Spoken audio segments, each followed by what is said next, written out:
خدا کا شکر ادا کریں کہ وہ ہماری پکڑ نہیں کرتا، بلکہ ایک اور صبح دے کر توبہ کا ایک اور موقع دیتا ہے۔ جب وہ کسی کام کے ہونے کا سوچ لیتا ہے تو وہ اس کام کے مکمل ہونے کا اشارہ کر دیتا ہے، بس پھر جو ممکن ہو اور جو ناممکن ہو سب ہو جاتا ہے۔ قرآن پاک میں ہے، اور تمہارا رب بہترین خفیہ تدبیر کرنے والوں میں سے ہے۔ صبر رکھ، تجھے رلانے والے بھی خود روئیں گے ایک دن۔ تمہاری سرکشی اور نافرمانی کے باوجود اللہ تمہیں نہیں پکڑتا، کیونکہ ہر قوم کے لیے ایک مدت مقرر ہے۔ پھر جب ان کی مدت پوری ہو جاتی ہے تو نہ ایک گھڑی پیچھے ہٹ سکتے ہیں اور نہ آگے بڑھ سکتے ہیں۔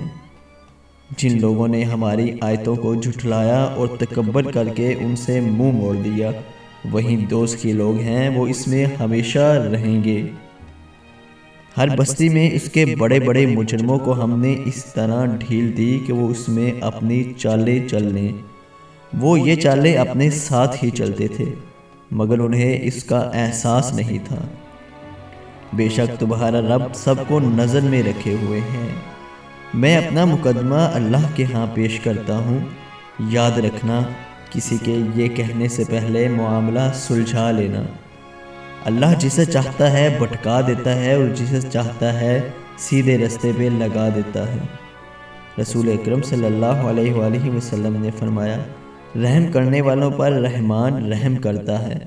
تم زمین والوں پر رحم کرو، آسمان والا تم پہ رحم کرے گا۔ ان کے لیے دوزخ کا بچھونا اور اوپر سے اسی کا اوڑھنا ہوگا۔ ہم ظالموں کو اسی طرح سزا دیتے ہیں۔ بری چال تو چال چلنے والے پر ہی آ پڑتی ہے۔ وہ لوگوں سے تو اپنی حرکات چھپا سکتے ہیں، لیکن اللہ سے نہیں چھپا سکتے۔ بدلہ لینے والوں سے مت ڈرو، ہمیشہ معاف کرنے والوں سے ڈرو، کیونکہ ان کا بدلہ اللہ لیتا ہے۔ جس دن قیامت قائم ہوگی تو گنہگار حیرت زدہ رہ جائیں گے، اور ہمارے ساتھ ان کے ہاتھ بولیں گے اور ان کے پاؤں شہادت دیں گے اس پر کہ جو وہ کیا کرتے تھے۔